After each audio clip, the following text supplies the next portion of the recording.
শাড়ি দিলাম, আমার জন্য ভিক্ষা করছি, শাড়ি দে নিয়ে যা, মোবাইল টাকা দিলাম নাকি? যারা করেছেন ভালো, পূজা করা ভালো এবং সনাতনী সংস্কার পূজার বিরোধিতা নয়, কিন্তু হুজুকের পিছনে কেউ দৌড়াবেন না। এটা আপনাদের কাছে মাঝে মধ্যে একজন হুজুক আসে, ওদের পৌষ মাসে বাঁশ কাটছে রাতের বেলা, কে রে বাঁশ দিয়ে জল বের হচ্ছে, সেই জল সব বুড়ো মানুষকে খাওয়ায় সব পুরো সকালবেলা ডাক্তারের কাছে।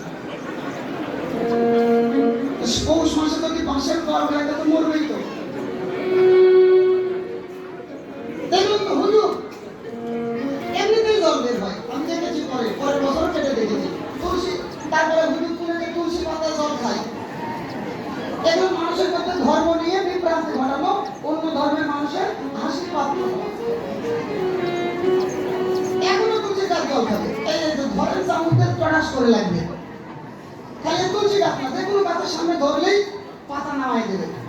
এগুলো নিয়ে মানুষের মধ্যে বিভ্রান্তি ছড়ানোর কোনো প্রয়োজন নাই, এগুলো বিভ্রান্তি ঘটানো যাবে না। গোবিন্দ সেবা করে এটা আমরা জানি, তুলসী গাছ জল খায় এটা আমরা জানি। আবার এক রাত্রিতে হুজুর বলতে গোপালের মুখে নাকি পায়ের ছাপ দেখা যাচ্ছে। আমার মা রাত 12টার সময় ওনার বাবার বাড়ি থেকে ফোন করেছে, আমাকে ডাক দিচ্ছে, বাবা ও কি হলো এত রাত্রে, বলো তাড়াতাড়ি স্নান করে ঠাকুর ঘরে যাও।